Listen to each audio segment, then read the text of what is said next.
اور تو اسی تعلیمی ہفتے میں کئی مقابلے ہوا کرتے تھے جس میں بحث و مباحثہ، بحث کا مقابلہ، تقریری مقابلے، غزل سرائی کا مقابلہ وغیرہ اس طرح بیت بازی وغیرہ بھی. تو بیت بازی ہوا کرتی. تو ہمارے جو استاد تھے وہ تیار کر کے بھیجا کرتے تھے اپنے طلبا کو. اپنے طلبا کو. تو اس میں ہم بھی شامل تھے. تو بس یہی ہوتے ہوتے مقابلوں میں حصہ لیتے لیتے کچھ شاعری کی طرف دھیان جو ہے مرتب ہوا. تو شاعری کی طرف دھیان دینے کی تحریک کس نے دی؟ تحریک کسی نے نہیں دی. دیکھیے واقعہ میں بیان کر سکتا ہوں. ہاں بالکل بالکل آرام سے. دیکھیے ایک بار ہمارے استاد جو تھے کسی غزل سرائی کے مقابلے میں ایک غزل لے کے تیاری کروا رہے تھے.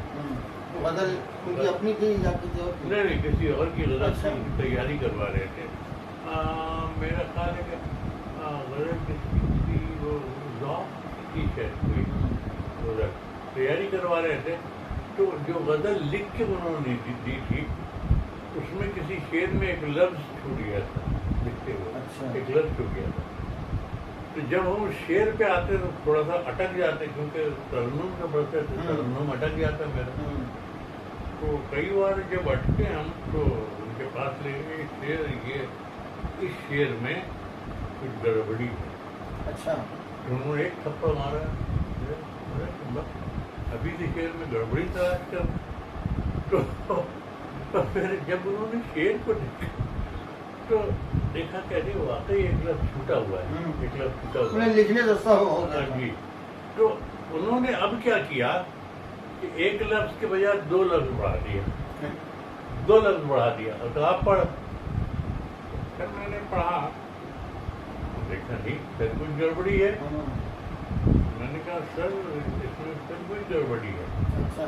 پھر ایک تھپڑ مارا اور کہا کہ جاتے شاعر ہو گیا. نہیں جو نا سر یا شاعر ہو گیا. گویا استاد کی یہ دعا. تو وہ جو انہوں نے محسوس کیا کہ اس کو بحر وحر کی طرح کا سینس ہے شاعر ہو گیا. تو اس کے بعد ہی بس اپنی چھوٹی چھوٹی شاعری ہم نے شروع کی. اسلام انہیں سے لی. تو کسے سے لیا کرتے تھے؟ وہی بس وہ شاعر وہ خود بھی شاعر تھے. بہت کلاسیکی اور بڑے اچھے شاعر تھے. لیکن افسوس یہ ہے کہ ان کا ساتھ 2-3 سالوں کا رہا. میٹرک سے پہلے ہی ان کا انتقال ہو گیا. اچھا. آرا کی کسی اس میں سجادگی تھی ان کو حاصل. اچھا. سجادہ نشین تھے ہی تھے کسی خاندان سے. وہیں گئے تھے کسی میٹنگ میں وہیں ان کا انتقال. تو اس کا مطلب یہ ہے کہ آپ میٹرک سے پہلے شاعری شروع کر دی تھی؟ میٹرک سے پہلے ہی شاعری شروع کر دی تھی. بلکہ میٹرک سے پہلے ہی میرا خیال ہے کلاس 9th 10th وغیرہ میں باضابطہ وہ ایک مقابلہ شروع ہوا تھا غزل لکھنے کا. اچھا. اس میں اپنی غزل اپنے لکھنے کا اسٹوڈنٹ میں.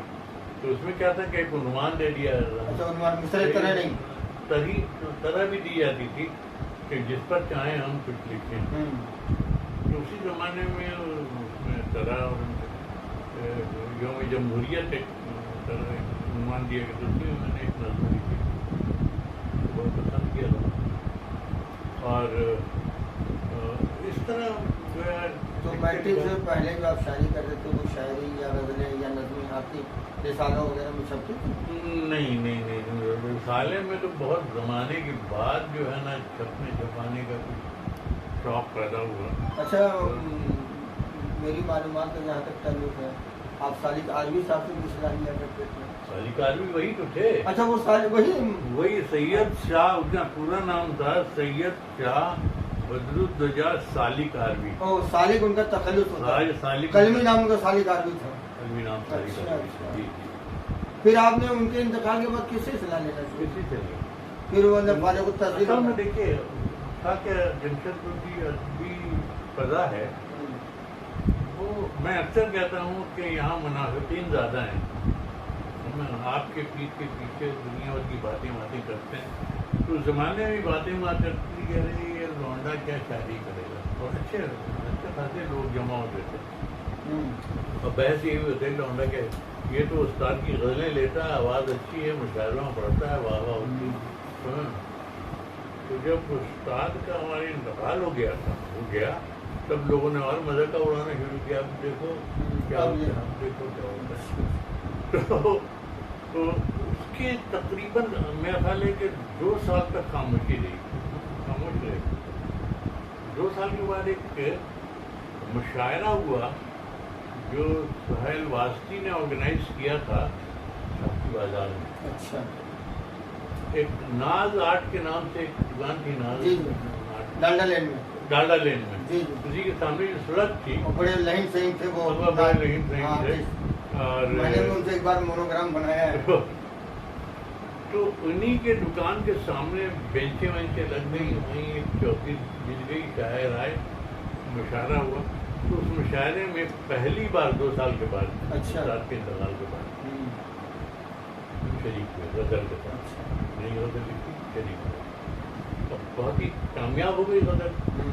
اس کے بعد سب سے پہلے مائل صاحب نے آ کے ہم کو معلومات دی، بیزن مائل نے، اور اس کے بعد یہ کہا تھا کہ صاحب تو آ جانا ہمارے پاس، نظر دیکھ لیا کریں تمہاری۔ لیکن ایسا کچھ کبھی نہیں ہوا۔ استاد شاید پھر زمانے میں سہیل واسطی تھے، ابھی بارہویں تھے، کیف تھے، ساحل تھے، بہت سارے لوگ تھے، لیکن کبھی کسی کے پاس گئے نہیں۔ ویری گڈ بیٹا، میرے یہ تو ان کا لیا ہے یار۔ بہرحال تو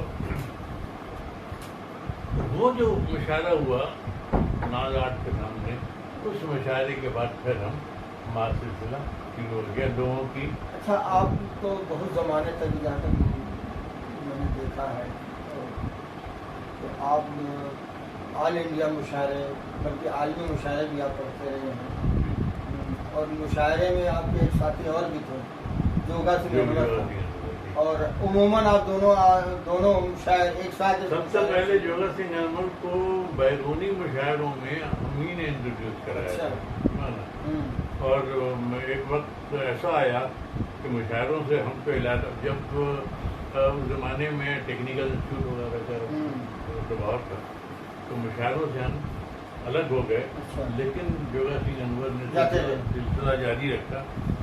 تو بیرونی مشاعروں میں تو بین الاقوامی مشاعروں میں سب سے پہلے وہی گئے، اچھا، اس کے بعد ہم گئے۔ اچھا، تو لال قلعے کا بھی مشاعرہ آپ نے پڑھا؟ نہیں، لال قلعے کا مشاعرہ، اور جوگا سنگھ انور نے ایک مشاعرہ کیا۔ اچھا، لیکن وہاں تک مجھے یاد ہے کہ ایک بار آپ لال قلعے کا مشاعرہ۔ دیکھیے، لال قلعے کے مشاعرے میں ہم گئے ضرور تھے، مطلب انویٹیشن آیا ضرور تھا، لیکن ہم اٹینڈ، کیونکہ زمانے میں دفتری مصروفیات بہت زیادہ تھیں، اور اس زمانے میں دیکھیے ان کا بھی مشاعرہ ہوا کرتا تھا، ایک عالمی مشاعرہ کروایا کرتے تھے۔ نہیں، میں بتاتا ہوں آپ کو، علی صدیقی نام تھا ان کا، وہ جو ہے پرگتی میدان میں بڑا مشاعرہ، کئی دنوں کا مشاعرہ ہوتا تھا، اس مشاعرے کے بھی دعوت نامہ ہے، دونوں دعوت نامے میرے پاس تھے، میں دونوں دعوت نامے کے ساتھ دلی بھی گیا تھا دفتر کی طرف سے، لیکن مشاعرے 15-20 دنوں کے بعد تھے۔ لیکن ہوا یہ کہ اسی سفر میں نے علی صدیقی کو جمشید پور کے لیے انوائٹ کیا تھا، اور جمشید پور وہ شاعر اپنے عالمی مشاعرے سے کچھ شاعروں کو لے کے آئے بھی تھے۔ آپ کو یاد ہوگا کہ ریگل میدان میں ایک بہت بڑا مشاعرہ ہوا تھا، اس میں علی صدیقی بھی تھے، ٹاٹا اسٹیل کے جب ڈائریکٹر تھے مسٹر مودی، اسی زمانے کی بات۔ احمد فراز، حمایت علی شاعر، بڑے بڑے شاعر مشاعرے میں آئے تھے۔ مشاعرے میں احمد فراز صاحب نے جملہ کہا تھا کہ میں محبتوں کو تحفہ دے کر آیا ہوں، ایک جملہ تھا، وہ بڑی معنی اس لیے۔ تو بس یہی سلسلہ رہا،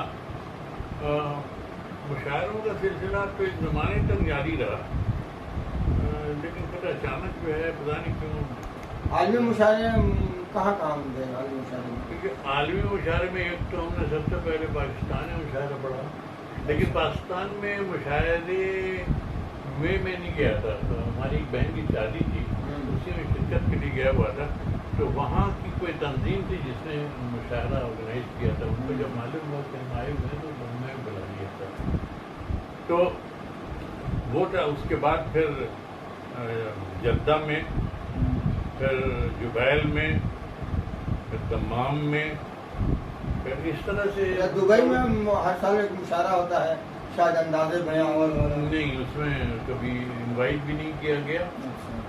میں دبئی، قطر کے مشاعرے میں شریک ضرور ہوا، بحرین کے 2 مشاعرے میں شرکت ہوئی، اور اس طرح سے کئی مشاعرے ہوئے۔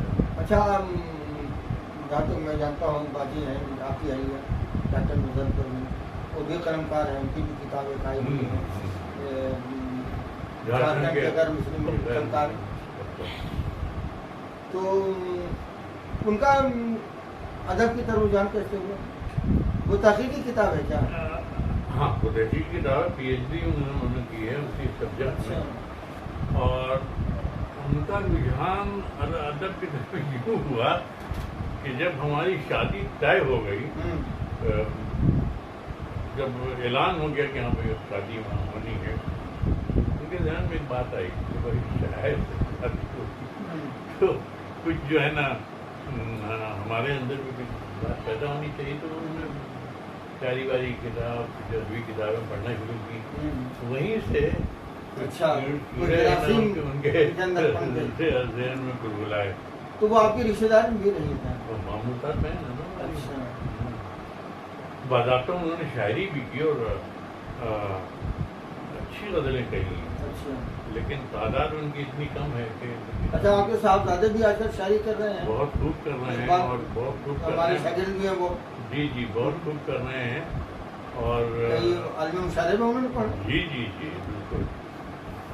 تو اب وہ ہم نے جو کچھ چھوڑا ہے بس انہوں نے لپٹ دیا۔ اچھا، باجی ہیں ڈاکٹر مظفر جماعت کی رکن ہیں جماعت اسلامی کی، جی تو آپ کی طرف سے کوئی بندش نہیں ہے ان پر جماعت کے رکن؟ بندش کیا؟ آپ رکن نہیں بنے یا آپ کا تعلق جماعت سے تو نہیں ہے؟ نہیں، بالکل نہیں، متفق ضرور ہیں ان کی تحریکات وغیرہ سے، لیکن ممبر شادی کے لیے کوشش نہیں۔ آپ پر ان کا کبھی دباؤ نہیں رہا جماعت کے؟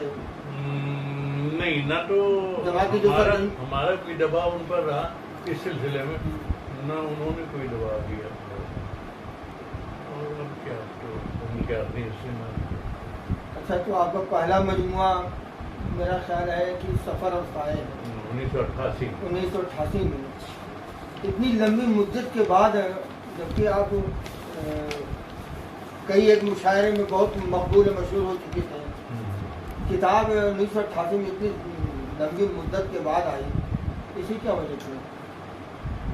دیکھیے، آپ نے محسوس کیا ہوگا کہ اتنے مشاعرے پڑھنے کے بعد بھی کتابوں میں بہت کم چیزیں شائع ہوئی ہیں ہماری، عجیب سا خوف ایک طرح کا ذہن پر تاری رہتا تھا کہیں چھپنے، اور بیزاری بھی تھی، ارے کہاں آپ وہ غزل لکھو اور بھیجو، تو اسی لیے چھپانے کی طرف سے اتنا زیادہ شوق بھی نہیں تھا، رجحان بھی نہیں تھا، لیکن جب کافی نظمیں غزلیں اکٹھا ہو گئیں تو کچھ لوگوں نے مشورہ دیا کہ چھپنا چاہیے آپ کو، تو یہیں اس زمانے میں ایک پریس ہوا کرتا تھا، سن فلاور پریس، اس میں جو ہمارے دوست تھے رضا المرتضیٰ، انور ادیب جو ہیں، انور رضا ادیب، انہوں نے بھی کچھ انکریج کیا کہ نہیں کتاب آنی چاہیے، اور اسی زمانے میں ایک بہت اچھے کاتب ہوا کرتے جو علی ملا سجدی، ان سے ہاں جی فیض العلوم میں رہتے تھے، کتابت سکھاتے تھے، وہ اصل میں ٹرینر تھے، ٹریننگ دیتے تھے کتابت کی، ان سے جا کے ملوایا تو ہم نے پورا مسودہ ان کے حوالے کر دیا کتابات، تو وہ جو سفر سائے کتابت جو ہے نا علی ملا سجدی کی ہے،